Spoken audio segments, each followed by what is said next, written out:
बिस्मिल्लाहिर्रहमानिर्रहीम। जनाब, स्टोरीज़ मैंने दो शेयर करनी हैं। थंबनेल जो मैंने लगाया, आप बहुत हैरान हो रहे होंगे ये क्या बात है कि तब्दीली नहीं तब्दीलियां आने लगी हैं, ये क्या चक्कर है। मरीम नवाज़ साहबा की जो आज तकरीर हुई है कश्मीर में लीपा वैली में, उसने एक भौचाल मचा दिया है, उसने एक आग लगा दी है। बहुत सारे ज़राए से बात की है जनाब कि मरीम साहबा ने ये क्या कह दिया, क्या सिलसिला है, क्या होने जा रहा है। कश्मीर में खड़े होकर पाकिस्तान का इतना बड़ा इशारा देना, मतलब वो बहुत बड़ी अहम बातें हैं। दूसरी बात ये है कि राजा फ़ारूक हैदर साहब जो आज़ाद कश्मीर के वज़ीर आज़म भी हैं, उनकी कोई गालम गलोच पर एक वीडियो वायरल हुई है, उस पर भी बात करेंगे।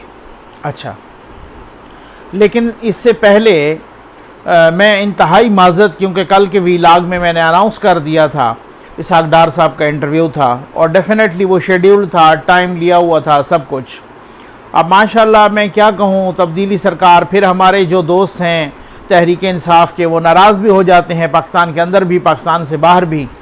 और जनाब वो इतनी लंबा ब्रेक डाउन आया बिजली का, आप यकीन कीजिए कोई यूपीएस भी काम छोड़ गए, सारा कुछ जो है ना, मतलब है वो उनकी बैटरी डाउन हो गई। इतना लंबा वो जो टाइम था, उसके बाद मैं काफ़ी इंतज़ार करता रहा वहाँ पे। उनकी मेहरबानी, उनका बहुत नवाजिश के डार साहब भी इंतज़ार करते रहे, लेकिन जनाब वो लाइट नहीं आई माशाल्लाह। तो फिर अब उसके बाद हमने कहा कि जी वीकेंड पे करेंगे, और बेशक जो है ना डे टाइम में कोई इस तरह से रख लेंगे, भले वो गर्मी हो लेकिन किसी न किसी तरीके से इंटरव्यू हो जाए। आप भी दुआ कीजिएगा इंशाअल्लाह। अच्छा, खैर आ जाएँ जनाब असल मौजू पर। आज मरीम नवाज़ साहबा ने जो लीपा वैली में तकरीर की है आज़ाद कश्मीर के इलेक्शन मुहिम में, ये बड़ी अहम बातें मैं आपको बताने लगा हूँ, बहुत ही अंदर की, और कुछ कॉलम्स का, बहुत ही इंपॉर्टेंट लोगों का, उनका भी मैं हवाला देने लगा। शुरली वाले नहीं हैं वो। उस हवाले से जो है ना, उन्होंने कुछ, वैसे तो जिस तरीके से वो रगड़ती हैं जनाब खान साहब की हुकूमत को, वो रगड़ा, इसी तरह से रगड़ा पिलाया, महंगाई के हवाले से, बेरोज़गारी के हवाले से। वो उनको कश्मीर फ़रोश कहती हैं, कश्मीर चोर कहती हैं जनाब कि उन्होंने कहा कि आप इधर आने की ज़रूरत नहीं है, ये तकलीफ़ ना करना, आप अपना नाम आया माल लाना वगैरह। ठीक हो गया ना। जो अहम तरीन बातें थी ना उसको मैंने पॉइंट आउट किया, और यहाँ पे भी वही बताना चाहूँगा, उसी पे तबसरा करना चाहूँगा। फिर उसके बाद मुख्तलिफ़ ज़राए से मैंने बात की है। जी हाँ, ये क्या चक्कर है जनाब। उन्होंने एक तो फ़ौजी जवानों को सल्यूट किया, सलाम किया। उन्होंने कहा कि जी देखें वो जिस तरीके से बॉर्डर पे हमारी हिफाजत के लिए खड़े हैं। नो डाउट ये एक अनप्रेसिडेंटेड था। खैर उस हिसाब से अनप्रेसिडेंटेड नहीं है, क्योंकि नवाज शरीफ साहब से लेकर मरीम नवाज़ साहबा तक, इसहाक डार साहब तक, कोई भी हो, मतलब पूरी नून कभी कोई ये नहीं है। मैं किसी का भी नहीं कहता, चाहे वो तहरीक इंसाफ हो, चाहे वो पीपल्स पार्टी हो, उनका अपनी हुब्बुल वतनी पे किसी को शक नहीं है। तो वो कहते और इसको कैटेगराइज भी करते रहे कि मेरी मुराद ये नहीं है, मेरी मुराद, हम तो उन फ़ौजी जवानों को जो है ना सल्यूट पेश करते हैं, हम तो उनको सलाम पेश करते हैं वगैरह। अच्छा, उन्होंने कहा मरीम नवाज़ साहबा ने कि भाई मैंने जब बॉर्डर पे देखा इस तरीके से जवान, और उन्होंने अपने बेटे का हवाला दिया। उन्होंने कहा कि मेरे जो है ना जुनैद साहब उनके बेटे हैं, और कहते हैं कि जनाब, उन्होंने कहा कि वो भी यंग हैं, और उसी तरीके से मुझे अपने बच्चों की तरह वो यंग लगे जवान जो है, उन पे बड़ा प्यार आया, उन पे बड़ा जो है ना एहतराम और इज़्ज़त बढ़ी उनके बारे में मेरे दिल में, और मैंने उनको सलाम किया, और उनमें से अक्सर ने मुझे सल्यूट किया। ये मरीम नवाज़ साहब। और फिर उसके बाद पाक फ़ौज के उन जवानों की और उनकी ना सिपाहियों की बहुत तारीफ़ की, और बहुत ही खिराज तहसीन पेश किया उनको। ठीक है ना। अच्छा, आज़ाद कश्मीर की इस मुहिम में ये बहुत बड़ी बात थी। लेकिन साथ ही मरीम नवाज़ साहबा ने जब ये कहा ना कि वो वक्त दूर नहीं है, ये ज़रा आपने अगर सुना है तो इसको, जिसने नहीं सुना, अगर जिसने सुना है हो सकता है कि उसने इसको सरसरी तौर पे सुना हो, या ये इस तरीके से। लेकिन हम जो है ना, जो तजियाकार, तजिया निगार साफ़ी, वो अपने अंदाज से सुनता और देखता है चीज़ों को। उन्होंने कहा कि वो वक्त दूर नहीं है कि जब नवाज शरीफ साहब के बयानिए पे सबको आना होगा, सारे इदारे भी नवाज शरीफ साहब के बयानिए पे आएंगे, बयानिया कहेंगे, बयानिया वही ठीक है जो नवाज शरीफ साहब का बयानिया है। ये बात मेरे लिए बड़ी अहम थी, और मैंने कहा कि ये क्यों कहा है मरीम नवाज़ साहब। मैंने सोचा मैंने कहा इसलिए कि ज़ाहिर है, मैं आपको अगर याद हो मेरी वीडियोस गवाह पढ़ी हैं, आप उठा के देख सकते हैं उन वीडियोस को। मैंने कहा था कि तनकीद का हदफ अब हुकूमत होगी, अब कंट्रोल टावर नहीं होगा। ये आपको याद है, ठीक हो गया ना। और मैंने ये कहा था कि अगर वो इस तरीके से को मामलात बहुत ही गंभीर हुए या दोबारा से अगर यही हुआ कि जी मरियम नवाज साहबा को तो चांस देना ही नहीं है, तो फिर उसके बाद कुछ सूरत हाल बिगड़ेगी, ठीक है ना। अदरवाइज़ अभी तक तनकीद का जो हदफ है वो सिर्फ़ और सिर्फ यही हुकूमत होगी। अच्छा, उसी तरह ही हो रहा है। अब जो कहा कि इदारों को भी नवाज शरीफ साहब के बयानिए पर आना होगा, आप देख लेंगे कि वो भी आएंगे, आप जल्द ही देखेंगे। इस तरह के अल्फाज थे मरियम नवाज साहबा के। मैं हैरान हुआ, मैंने कहा कि क्या है, क्या सारे कोई इस तरह की डील हो गई है, कोई इस तरह का कुछ न कुछ सूरत हाल ऐसी हो गई है, किसी ने यकीन दहानी कराई है। खैर ये तो डेफिनेटली बहुत आप में से बहुत सारों का, लेकिन कुछ लोगों से जब मैंने बात की उन्होंने भी, और फिर उसके बाद ये हुआ कि हमारे लिए आसानी ये हो गई कि सेठी साहब ने भी, ज़ाहिर सेठी साहब के भी ज़राए हैं बहुत ही, तो उन्होंने भी जो है ना, नजम सेठी साहब माशाल्लाह वो बहुत ही तजर्बाकार, को शुरली वाले सहाफ़ी तो हैं नहीं, तो वो फिर जो है ना सेठी साहब ने भी बहुत ही, वैसे तो उन्होंने दबे छुपे लफ्ज़ों में कहा, लेकिन वो ढके छुपे में, लेकिन मकसद कहने का ये है कि वो बहुत कुछ ही है, सब कुछ कह दिया, कुछ ना कहते हुए भी सब कुछ कह दिया। उन्होंने कहा भाई बात ये है कि इसी हवाले से, मरियम नवाज साहबा के बयान के हवाले से, कि कोई कुछ जो है ना इदारों में कुछ लोगों में, मसलन उनकी मुराद कंट्रोल टावर थी, सीधी सी बात है। उन्होंने कहा कि कुछ तब्दीलियां आने लगी हैं और वो तब्दीलियां बहुत बड़ी तब्दीलियां हैं, और उन्होंने साथ ये भी कहा कि वो तब्दीलियां को बहुत दूर नहीं है, बस ये महीने 2 महीने की बात है, शायद हो सकता है महीना 2 महीने 3 महीने की हो ज़्यादा से ज़्यादा, ठीक हो गया ना। उन्होंने कहा कि ये वो जल्द वो तब्दीलियां आने लगी हैं, और फिर उसके बाद कुछ उम्मीद है। इसका मतलब ये बहुत बहुत गहरी बात है, अब इससे ज़्यादा मैं भी नहीं कह सकता।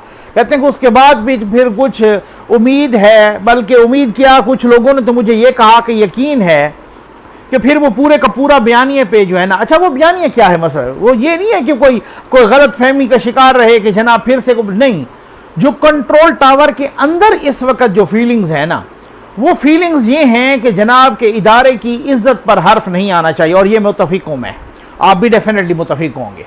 जिस डिपार्टमेंट की, जो डिपार्टमेंट हमारे दिफा का ज़ामिन है, उसकी इज्जत पर हर्फ नहीं आना चाहिए, उसकी इज्जत पर किसी किस्म की उंगली नहीं उठनी चाहिए, किसी किस्म के उसके। और फिर अगर कोई चंद किरदारों की वजह से उठती है तो फिर उसका ट्रिकल डाउन इफेक्ट होता है, वो नीचे तक वो जवान जो खड़ा होता है वो भी वो डिमोरलाइज होता है, उसका मोराल भी गिरता है, ठीक है। अब ये फीलिंग्स डेवलप हुई कि ये ऐसा नहीं है, आप इस अपने आप को इस सूरत हाल से किसी तरीके से निकालें, और जब वो सूरत हाल, और फिर मुझे कुछ लोगों ने कुछ और बातें भी कही हैं जिन बातों को मैं यहाँ पॉइंट आउट नहीं करना चाहता, ठीक हो गया, आप समझ गए होंगे शायद, ठीक हो गया ना। वो कुछ बातें ऐसी होती हैं जो बहुत कुछ सेंसिटिव होती हैं। तो फिर उसके बाद वो फीलिंग्स हैं कि जी अपने आप को पोलिटिसाइज होने से बचाएं, किसी भी पॉलिटिकल गंद में पड़ने से बचाएं, क्योंकि वो इदारे पे हर्फ आता है, और ये इदारा पिछले 3 सालों में जितना हदफ तनकीद बना है, मेरा ख्याल है इतनी गवर्नमेंट भी नहीं बनी होगी कि जितना। आप सब्ज़ी खरीदने के लिए जाएं, और मैंने आपको बिल्कुल बबांग दौल पहले भी बताया था और आज भी, कि आप सब्ज़ी फ्रूट के लिए जाएं, वहाँ भी जो तनकीद होती है, अगर कहें कि जी ये आपने इतनी महंगी कर दी, तो वो हुकूमत पे कम और कंट्रोल टावर पे ज़्यादा होती है। ये बड़े मुहतात अंदाज में मैं कह रहा हूँ, ठीक हो गया ना। मैंने तनकीद इस्तेमाल किया, कुछ और इस्तेमाल नहीं किया, वो पता है आपको, ठीक। तो ये फीलिंग है कि अपने आप को इस चीज़ से निकालें, और अगर यही होता है सूरत हाल। अब जो कश्मीर का हो रहा है, अब मैं आता हूँ जनाब, अभी चंद रोज़ पहले हमारे मोहतरम हैं और दोस्त हैं, मोहतरम हैं, उस्ताद हैं नुसरत जावेद साहब, उन्होंने कुछ कॉलम्स लिखे, और उन कॉलम्स ने भी बहुत ही भौचाल मचाया। उन्होंने किसी एक कॉलम में भी उनके एक इशारा मिला कि जनाब कोई इंतखाबात जो हैं ये 2022 में तैयारी हो रही है। उन्होंने अपने ताज़ा कॉलम में भी कबल अज़ वक्त इंतखाब का उसका उन्वान भी यही है। उन्होंने कहा कि मैंने क्या वो लिखा था, मैंने तो वह आपको एक बताया, उसकी वजाहत दी है। उन्होंने कहा कि मैंने तो इस वजह से कि कुछ इकानमिस्ट से भी बात हुई, कुछ और लोगों से भी, जो जिस तरीके से ये बजट बना, जिस तरीके से कुछ और चीज़ें हुई, तो उससे वो सामने ज़ाहिर हो रहा था कि ये जो है ना इस तरह से। उन्होंने एक कॉलम ये भी लिखा, उन्होंने खुद कहा कि जनाब के बाद मैं आता हूँ, बहुत ही अहम बातें हैं। उन्होंने कहा कि जनाब के बहुत सारे जो गवर्नमेंट सर्कल्स में हैं, जो वज़रा हैं, जो काबीना के लोग, उनकी मुराद यही थी, उनको ये खटका लगा हुआ है कि शहबाज शरीफ साहब उनके लिए सबसे बड़ा ख़तरा है। ठीक है, अच्छा, मैं उस बात को पहले ज़रा कंप्लीट कर लूँ कि जो सेठी साहब ने भी कहा है और मैंने मुताद्दिद ज़राए से भी, उन्होंने कहा कि जो कंट्रोल टावर में बहुत ही अहम तब्दीलियाँ आने वाली हैं, उसके बाद जो बहुत ही अहम तरीन तब्दीलियाँ होंगी, तो उसके बाद एक और तब्दीली भी एक्सपेक्टेड है, और वो तब्दीली इन हाउस चेंज की तब्दीली है। ये बहुत ही पॉइंट टू बी नोटेड, ये बहुत अहम है। अब आ जाएं इन हाउस चेंज पर। इन हाउस चेंज, मैं उस बात को उससे रिलेट कर रहा हूँ। इन हाउस चेंज जो है, उसमें कोई मरियम नवाज साहबा को किसी पोस्ट पे आने के लिए उनकी कोई ख्वाहिश नहीं है, कम से कम अगले इंतखाबात से पहले तक की बात है। लेकिन शहबाज शरीफ साहब की ख्वाहिश है, ठीक हो गया ना, उनकी ख्वाहिश भी है और कुछ लोगों की ज़रूरत भी है उनको लाना। ये मैं आपको बताऊं, नेशनल लेवल पे भी और इंटरनेशनल लेवल पे भी, दोनों लेवल पे कुछ लोगों की ज़रूरत है उनको ले आना। ठीक है, अच्छा, अब उसके बाद सबसे बड़ा जो खदशा और सबसे बड़ा जो खटका है इस वक्त, जो पीटीआई की हुकूमत अपने लिए सबसे बड़ा खदशा, ख़तरा, सबसे ज़्यादा थ्रेट अपने लिए समझ रही है, वो शहबाज शरीफ साहब को समझ रही है। और जनाब ये नुसरत जावेद साहब ने भी नुसरत जावेद साहब ने भी कहा है यही कॉलम में कि जी कोई बहुत ही बासर शख्स बता रहा था कि हो सकता है शहबाज शरीफ साहब कुछ दिनों तक अंदर हो जाएं। पूरी गवर्नमेंट की कोशिश है किसी तरीके से मनी लॉन्ड्रिंग में किसी भी हवाले से, अब FIA को भी उसी तरीके से जनाब एक्टिव कर दिया गया है वगैरह। अब इस तरीके से वो अंदर हो जाएं, और क्योंकि गवर्नमेंट को सबसे बड़ा ख़तरा है। ठीक है ना, अब देखते हैं कि क्या होता है, कि वो क्या उनको सज़ा होती है, क्या वो अंदर होते हैं या नहीं होते, वो बच जाते हैं, सूरत हाल कहाँ जाती है।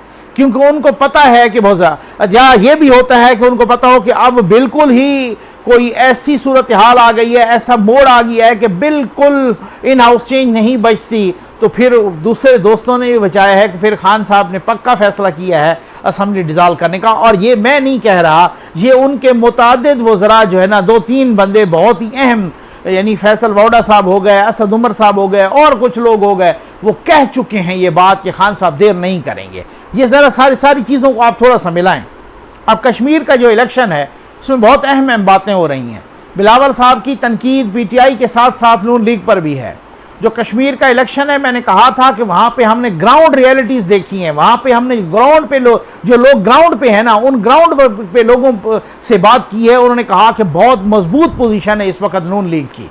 मैं आता हूँ सारी चीज़ों पे। नुसरत जावेद साहब लिखते हैं, वो कहते हैं कि जनाब के मैंने बात की है पर्सनली, मुझे पता चला है कि जब ये टिकट अलाट किए गए तो वहाँ पे हर किसी को, हर जितने भी जिनको अपना टिकट दिए गए मेंबर वो असम्बली के, तो उसमें लेजिस्लेटिव असम्बली के MLA उनको बोलते हैं, तो कहते हैं कि हर MLA की, उम्मीदवार की ये ख्वाहिश थी, ये ज़रा पॉइंट नोट कीजिएगा, हर उम्मीदवार की ये ख्वाहिश थी कि मरियम नवाज साहबा हमारे हल्के में ज़रूर जलसा करें। इसी वजह से उनका वो रोज़ जलसे कर रही हैं, और जनाब अब हो सकता है कि वो 2-2, 3-3 जलसे भी करें। तो वो हर MNA या MLA की ये ख्वाहिश है कि वो उसमें, क्योंकि वो उनकी तकरीर को अपने लिए जीत का परवाना समझते हैं। नुसरत जावेद साहब ये भी लिखते हैं कि जनाब के जो सियासी लोग होते हैं वो बहुत ही उस तरीके से एक अपने लिए आप खुद गर्ज उनको कह लें, अपना मफाद परस्त कह लें, अपना वो, इसका मतलब वो बहुत ही सियाने होते हैं। उनको वो भांप जाते हैं कि अगर इनकी एक तकरीर होती है तो हमारी तकदीर बदल जाएगी। ये बड़ी बात है एक इस हवाले से। और उन्होंने ये भी कहा कि नो डाउट मरियम नवाज साहबा ने अपना मकाम बनाया है। अल्फाज हो सकता है उनके कोई डिफरेंट हो, लेकिन उनका मैंने कॉलम 2 दफ़ा पढ़ा, तो इसी तरीके से कि मकाम बनाया है अपना। और उनकी अब वो जो है ना, एक क्राउड पुलर भी हैं, वोट पुलर भी हैं, और एक करिश्माती शख्सियत हैं। कुछ भी हो जाए, अब उनको टोटली आप इग्नोर करना उस तरीके से मैं नहीं समझता कि इतना आसान काम है। मरियम नवाज साहबा ने नो डाउट, जब इतना सियासी हर बंदा एक तरीके से उनकी एक तकरीर के लिए तड़प रहा हो, तो फिर जब सहाफ़ती हलकों में इस तरीके के तजिए होते हैं तो हम उन चीज़ों को देख के तजिया करते हैं। नुसरत साहब ने भी यही तजिया इसी तरीके से। अच्छा, बहरहाल अब मरियम नवाज साहबा वहाँ पे तकरीर कर रही हैं और एक एक का उनको हुकूमत को भी रगड़ रही हैं और बहुत ही अहम इशारे भी हो रहे हैं कि किस तरीके से कि कौन सी सूरत हाल। अब देखें कि ये तब्दीलियाँ कब आती हैं। ज़ाहिर है नजम सेठी साहब की भी इशारा वही था कि ये तब्दीलियाँ जो है ना कंट्रोल टावर में आने वाली हैं और बहुत जल्द आने वाली हैं। तो आपको पता है कि बहुत जल्द और बहुत बड़े पैमाने पर कौन कौन सी तब्दीली हो सकती है, और उस तब्दीली और लोग कह रहे हैं कि अगर वो तब्दीलियाँ आती हैं तो फिर जिनकी बैसाखियाँ हैं वो तब्दीलियाँ, वो फिर आपको पता है कि वो धड़ाम से गिर जाएंगे। और ये बात बहुत सारी अहम है। उसके बाद वो इदारा चाह रहा है कि मुकम्मल तौर पे जो है ना डिपोलिटिसाइज करो, किसी किस्म की तनकीद और किसी किस्म का जो है ना उंगलियां ना उठें, और कोई हमें जो है ना हमें अवाम की सपोर्ट चाहिए और होनी भी चाहिए। इसी तरीके से अवाम को अपने अफवाज के पीछे इसी तरीके से खड़ा होना चाहिए, उसकी बैक पर। ये मैं समझता हूँ एक नेशनल इंटरेस्ट है सबसे बड़ा, और पाकिस्तान का इंटरेस्ट है, पाकिस्तान के अवाम का इंटरेस्ट है। अब इसमें क्या होता है, मैं आता हूँ दूसरी स्टोरी पे जनाब, और वो दूसरी स्टोरी भी इंतहाई अफसोसनाक है कि मैंने कहा ना कि भाई इंशाअल्लाह मेरी तरफ से कभी कोई ऐसा नहीं होगा कि कल को अगर गालम गलोच असम्बली में अली नवाज अमान साहब ने की और हमने उसकी भरपूर मजम्मत की, तो आज जो एक वीडियो वायरल हो रही है उस तरीके से कि जो कश्मीर के वज़ीर आज़म हैं, वो अभी भी वज़ीर आज़म हैं, राजा फ़ारूक हैदर साहब, PMLN से उनका ताल्लुक़ है, नून लीग से, और उनकी एक वीडियो वायरल हुई है और उस वीडियो में वो एक बुज़ुर्ग खातून को गालियाँ दे रहे हैं। और गाली उन्होंने इस तरह से दी कि बुज़ुर्ग खातून उनके राइट पे बैठी हैं, साथ ही कुर्सी पर या सोफे पर, और वो बात कर रही हैं, तो वो बार बार इंटरप्ट कर रही हैं, वो अपना को मसला बयान करना चाह रही होंगी ना, तो वो उन्होंने उनकी तरफ देख के तो उनको गाली दी और बहुत ही नंगी और बुरी गाली दी। ये एक काबिल मजम्मत और ये कंडेमेबल फेल है। इस तरह से नहीं होना चाहिए। मैं समझता हूँ कि उनको सॉरी भी करनी चाहिए और ये सारी चीज़ें जो है ना। लेकिन एक बात है, अब वो जाहिर है कि अब एक दूसरे के सियासी मुखालफिन को जब ऐसी मौका मिले तो वो तो उछालेंगे जनाब। वो तो उस तरीके से उनको मिल गया कि जनाब किसी ने कहा फलां का कल्चर है तो ये है वो है। खैर वो भी कह रहे हैं कि जो पता नहीं क्या, अब मैं छोड़ दें, आगे चलते हैं। मैं चूँकि बात ही ऐसी है, तो वो जनाब बात ये है कि कुछ लोग कह रहे हैं कि ये पुरानी वीडियो है बहुत। अच्छा, पुरानी है या नई है, नहीं होना चाहिए, क्योंकि आप हैं अवामी नुमाइंदे, आप हैं लोगों के अंदर बैठने वाले, आप में सब्र होना चाहिए, आप में बर्दाश्त होनी चाहिए, आम लोगों से कहीं ज़्यादा बर्दाश्त होनी चाहिए। आज लोग फिर कह रहे हैं कि इन्हीं की तारीफ़ कर रही हैं मरियम नवाज साहबा, तो बात ये नहीं है कि किसी में कोई खामी आ जाए सामने नज़र तो उसमें खूबियाँ नहीं होती, वो बात ये नहीं होती। बात ये है कि बहुत सारे सियासी मुखालफिन तो उसको उछालेंगे, नो डाउट। लेकिन अगर ये पुरानी वीडियो है और किसी ने इस तरीके से बना के अब वो की, तो इसका मतलब एक तो वाज़ेह है कि नून लीग वहाँ पे क्लीन स्वीप करने लगी है, और बहुत हद तक यही है जो बार बार मरियम नवाज साहबा कह रही है कि आपने अपने वोट सिर्फ वोट शेयर को नहीं देना बल्कि वोट पे पहरा भी देना है।